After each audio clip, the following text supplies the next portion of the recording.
You didn't miss the finish, did you? All right.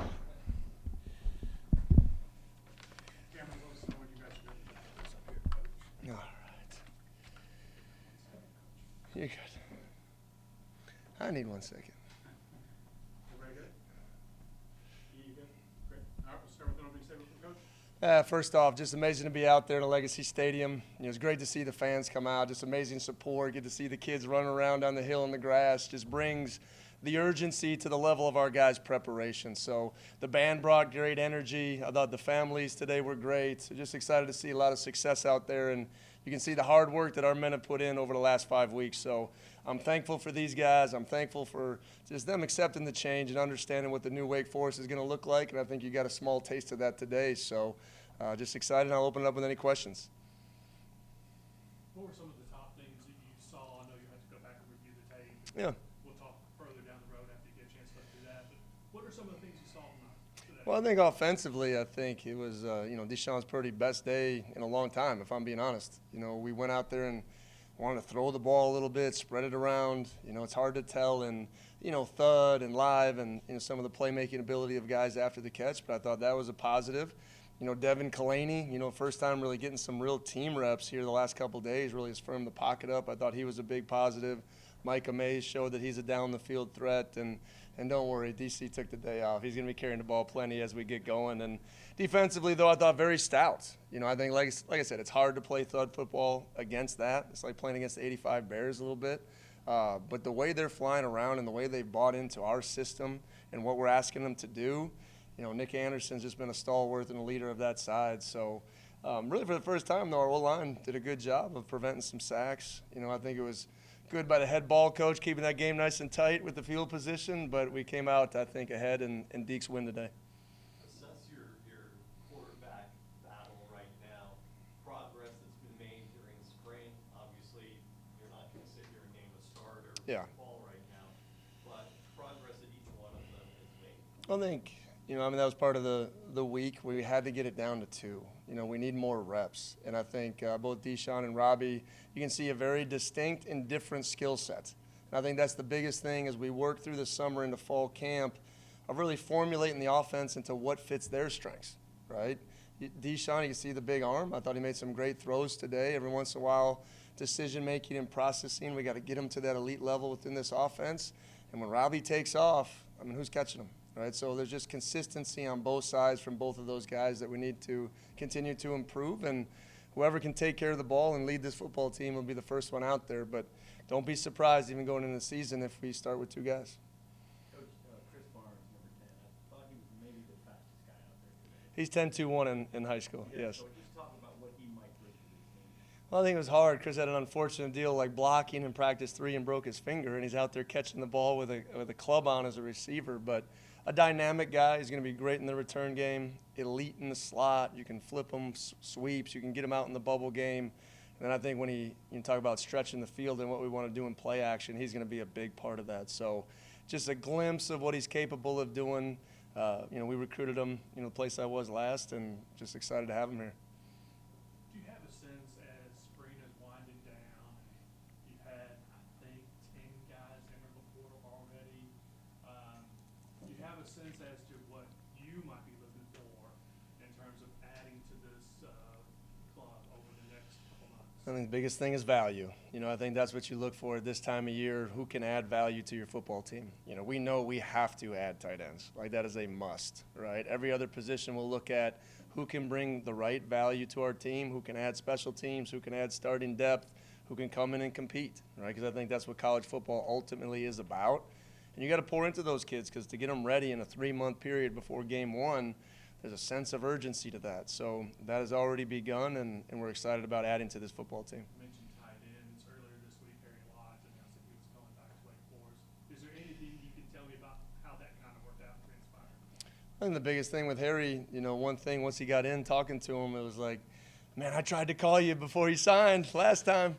And he's like, Coach, I was too far down the path. And, I just think he knows he's loved his experience here. Sometimes the portal isn't always the best thing for kids, right? And you make some rash decisions. So to come back home is a big deal for us. And I think he sees the fit in our new offense. And how does Dominic feel about having Harry back in the – because, he's gotten the lion's share of Yeah, Dom's got like 500 reps, right? So, you want to be an 11 and 12 personnel offense. He knows we need competitive depth, right? So he's been great about it. And, but speaking to Dom, his development, he's really benefited from doing all these things. So he's prepared more to prove that he can play. And obviously it's going to be a really competitive room once we get done with that. Very study abroad in Atlanta now. But no, talk about like the transfer. How do you deal with that now, even though it's like in the middle of spring ball? It's kind of crazy. That's why we have a general manager and a scouting department now. Like, to be honest, there's a million things going on. It used to be tonight we'd have a staff party and coach would be able to go drink a beer a little bit. I'm going out and recruiting, right? And that's what we do, and it's just a nonstop cycle. It's part of what we know and what we accept now, but you just kind of move on to the next thing. And we've got a bunch of young men that'll visit, our place here in the next 10 days. They'll make a big impact on our football team. One thing, I think I counted 6 or 7 penalties. Is that about right? Well, that's never about right, if that's what you're asking. It was a little sloppy at times. Getting a field goal blocked in a two-step scenario, there's definitely, taking a sack. And you just started as a head coach, started going through, taking a sack at the 30-yard line late in the game. A lot of learns from these type of moments. But why I love the spring game, showcase experience, whatever you want to call it, is getting in the pads, going out there and being in front of the fans, running out of the tunnel. You learn a lot about your football team even in these moments. So we have to have one heck of a summer to be the team that we need to be to compete and win in the ACC. After 15 practices, I think 3 scrimmages now, what do you feel the team, what position groups, what do you think your team does better than you expected prior to spring camp? And then what concerns you the most? I think the biggest, I always start with the offensive line. And I think, We haven't had most of your guys. yeah, so it's like, okay, taking that into account, right, being cautious with a lot of those guys that we knew would be out, but also the individual growth. I take a guy like George Sell, right? He's on the last year, still coming out and just getting better every day and more confident. Clinton Richards, George Stye, Jack Hines. This has a potential to be the most physical offensive line that I've had as a head coach, and I'm really excited about that. Now, those guys got to go do it. Right, but at the end of the day, that's been a pretty good bright spot once you feel like you put the pieces together. I'm glad we walk away feeling better about our pass game. There was times as we went throughout spring, it was tough, right? And that's part in because of the defensive line and what they were doing. And then we got a lot of depth at the edge position, which has been positive. So we'll kind of recalibrate and reevaluate what we need to do to be a good football team this fall. You mentioned offensive line. I spoke to Lee Laney a month or so ago, and he described his game as violent. That's not really necessarily a phrase I'm used to Yeah. hearing an offensive lineman speak about. What does that mean in terms of what you all want to accomplish on the offensive line? You're going to want to put your hand in the dirt and move people, right? And there is violence to that. There is a mentality to that, and that comes from the coaching, from Coach Castor to Coach Ezel. I said it many times, physicality travels, right? And we need to do things that nobody sees in the dark, so on game days, it's just second nature, right? And you can't, practice in pajamas and go out there and think you're going to be tough on Saturdays. There's a mindset to that. So I love that he said that to you. That violence, that physicality, he's one of those guys that, has grown a lot in our time together, and I'm looking forward to put a stamp, here at Wake Forest on his career. I would be remiss if I personally didn't ask about that fine Italian quarterback from Southern California. How did Steele look to you today? Well, I think Steele, let's start just with a guy that's an early enrollee. He should be going to prom this weekend, not playing in the spring game. He's been good, right? He's really smart, sharp, has really taken to the offense. Once again, a third skill set that we'd have to utilize. You saw him take off a couple times. Remember, he was 10-4 last year in 100-meter as a junior. So a lot of these guys, you got to be dual threat if you want to play in our offense, and we'll recruit to that. And I think Steele has gotten off to a really good start. Talk about your defensive secondary. I know that there's got to be a lot of interchangeability Yeah. with the different positions and not really focus on a safety or a corner, but who's performing as part of the unit out there. How did they play today? Well, I think our defense can be really successful when that spine of the defense is really good and they're communicating. And that starts with Nick Anderson. It isn't just what he did today. I think he played, 10 plays. Okay, but it's about what he's done through the course of these 15 practices. And a guy that's been here this long, to be that focused and that aggressive to attack in a daily process, it's awesome to see. Devon Patterson is a flat-out pro in the way he approaches everything he does, and I've rarely had a piece like that can probably play all 5 positions back there. And Rashawn has been really ultra consistent, right? So I think he's taken that next step in his development. So, but then behind them, we got to continue to enhance our depth, right? So that'll be a big part of what we're looking for here as we hope to complete our football team, over the next couple weeks. You guys good? All right. Thanks, Coach. All right, guys. Thank you, guys. I really appreciate it. It's been a heck of a spring. And easy and just like this. Okay. I might have blinked or whatever. Did you have any carries today, Devon? I had one. Yeah. One carry. What did you think of what you saw from your teammates? I saw some good work today from Ty Clark. Saw Drew Pickett once again have a good day. Absolutely. You have to feel excited about the guys you've got behind you to support you through the season, right? Yeah, 100%. So, I mean, starting off the spring, I definitely would say, we started slow, just picking up the scheme and learning the new offense and the new way we do things now here. And so we all had to come together really as a running back room, as a unit, to really help each other, learn these plays. And so when those guys are out there having the success they're having, Ty Clark and Tate Carney and Drew Pickett and even Ryan Henley, you know what I mean? I mean, it's amazing for me to see because I know I see the other side of things. You know what I mean? I see the sleepless nights trying to get the offense, and I see the bad practices sometimes, you know what I mean? And those guys are there to lift me up, and I'm also there to lift them up. And so when they're doing positive things on the field, I love cheering for them and loving to see them do, well. And, with going in the season and having, those guys behind me, like, I'm super excited also, you know what I mean? Because when I need a break, they can come in and, give me a break, and I can go back out there and do what I do. And so collectively, I love the running back room. I love the way we've grown from the first day of spring, and I'm excited to see where we go in the fall. How often do you actually feel you need a break, though? Not often. I like to think I can go every play. Even today, I was kind of talking with my coach about how many series I should take and not. If it was up to me, I would have played the whole game live, you know what I mean? And so I definitely, when getting in those situations and, just getting out there and, being around the guys for me is enough. And so me not going out there and playing as much as I did today, I still was mentally sharp and still was able to pick up on what I needed to. How does it change? Oh, I'm sorry. Go ahead. Now, I'm just going to ask, you and the guys that have been here before, what do you guys talk about with this new coaching? What do you guys talk about the most? The energy, for sure. From the first team meeting when he came in, we were all fired up and ready to go. Coach Dickert he's super positive, and he wants us to win. You know what I mean? And so he will be willing to do whatever it takes for us to be the best team. And so being able to have a coach like that who's very energetic and very positive and real, it can allow us to, when we get on the field, to trust the scheme and to trust whatever he has thrown our way. And so, yeah, the change has been amazing. From nutrition, from strength training, all around. Like Coach Dickert has came in and has changed his program, and it's definitely made me a better man in the 3 months he's been here. And so I definitely enjoy the change for sure.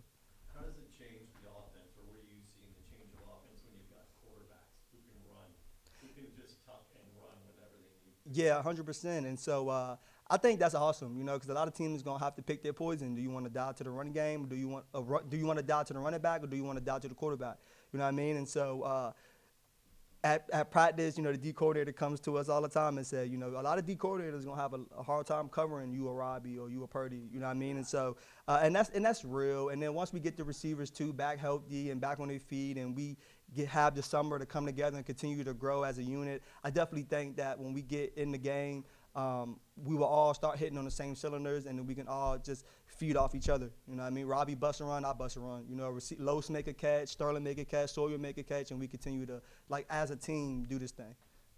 Coach Reed talked to us the other day about the fact that you didn't have a bunch of live reps during the spring, but that the live reps you had were very targeted to focus on the things that you and he both believed you needed to improve upon. Yeah, 100%. What are some of those things, and how did those reps go for you, Devon? Yeah, and so Coach Reed coming in where he is, John Hunter was previously my coach, and he obviously is a big reason why I'm here today. So Coach Reed coming in and being the guy he is, and he met me right where I needed him. And so he always tells the backs that he's going to put us in situations that he might think we're struggling.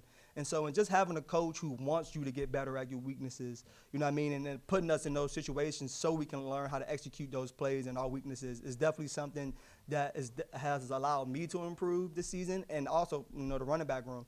And so Coach Reed does a great job in allowing us to get in critical situations, and he's very aware of, you know, the game. And so when we get in the 4th and 1 or a 3rd and 1, you know, we can hear him from the sideline saying, "You get the first down," you know what I mean? And so Coach Reed definitely has came in and been a great asset and a great piece of my life, and also the running back room at Wake.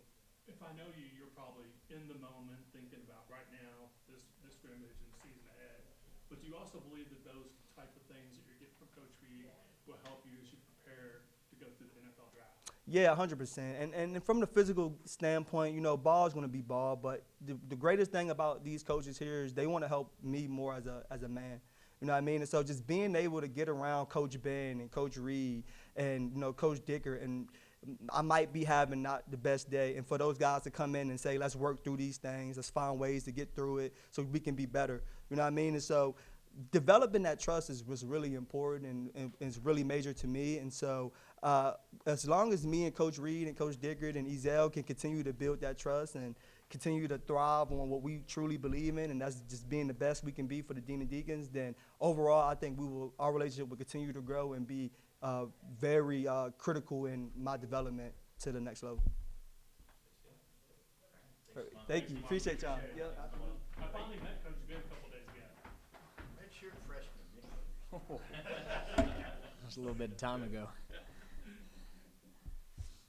Nick, how's your game different as we're sitting here, spring 2025, versus what we've seen the last couple of years? Do you think you're different or better at it? Yeah, I think, number one, bigger, faster, stronger.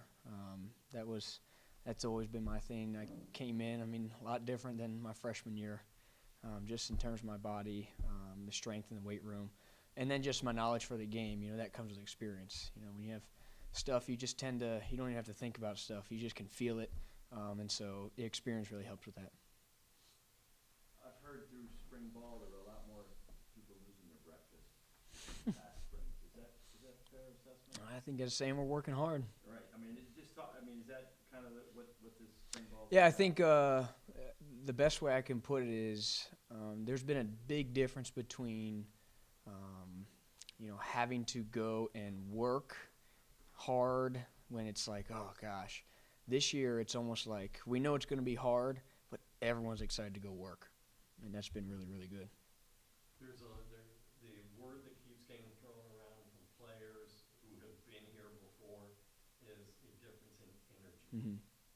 Talk about that and what your perception is of the energy level between your periods. Yeah, it's spot on. It's we talk about being your best and holding a standard every single day, and that there hasn't been one day I've been here where that's not how the coaches hold you accountable, the other players hold you accountable, and so that word, energy, that's coming around, that's just because everyone's trying to be their very best every single day, and so you have to step up to the plate and be your best every single day.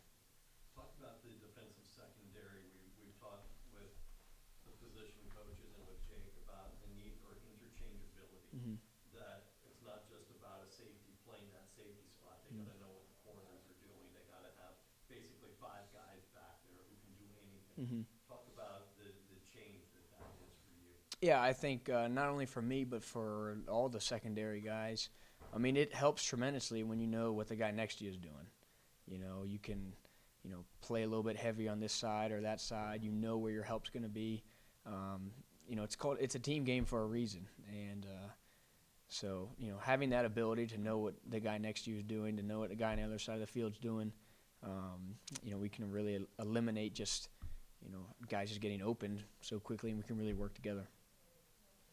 Nick, in the press box, I personally wasn't able to hear after first quarter awards. I did see that you were recognized. Can you tell me what you're recognized for and what that means to you? I think it was the Believe Award. You're not even sure. I was unfortunately talking with Coach Freddie about some play that had happened, and they announced my name, so I'll have to go back and look. But just anytime you're voted on something that's by your teammates, it's just a huge honor. you know, that's who you do it for. You do it for the team. And so, you know, for them to recognize that, you know, and your hard work pays off, how you deal with other people, how you come to work every single day, it's a big honor for me. And it's just an incentive to work even harder. Remind me, what was your first season here? COVID year, 20. 2020. Someone has been at Wake Forest since 2020. You hear about a coaching staff stepping aside, the staff that obviously you beloved. Mm-hmm. It'd be easy to be like, I'm going to go to the portal and try something different. What made you stay? And then also beyond just staying, becoming a leader when like everything around you is changing. How difficult is that? How were you able to do that? Yeah, I mean, you know, definitely I'd credit my close family, you know, those who had the best interest in me. I mean, the important thing was not to make an emotional decision, was to get, you know, all the information that you could gather. And, I mean, I was sold after my first phone call with Coach Dickert. I knew that, you know, I'd always wanted to stay at Wake, and he just convinced me even more. And then just coming along and being a leader, I just try and be myself, honestly. I try and come to work, show guys how to work, especially being an experienced guy. And, you know, with the locker room being new, you know, kind of going out of your way to introduce yourself, going out of your way to mix and mingle with some of the younger guys, some of the transfer guys, you know, and at the end of the day, competing with them. Because to me, that builds the best relationships. When you compete in the practice field and you go in the locker room and can chop it up after, that's the best type of team, and that's going to be why our team's going to be good this fall. Since you have all of these spring camps as your experience now, talk about the difference with this offense, having quarterbacks who can run the way they can. Yeah, it's been great because we've been seeing different stuff and new stuff each and every single day, you know, and it's been very fluid. They've kept us on our toes, and it's, you know, you don't try and game plan for the offense in spring ball, but just to see the issues that they're presenting for us and to get, you know, kind of introduced to those before you kind of have a head start going into the season. So from a defensive perspective, it's been unbelievable to go against this offense. Can you catch those two guys? Those guys are fast now. That's why it's a team game. All right, thanks. All right, thanks, guys. Happy Easter.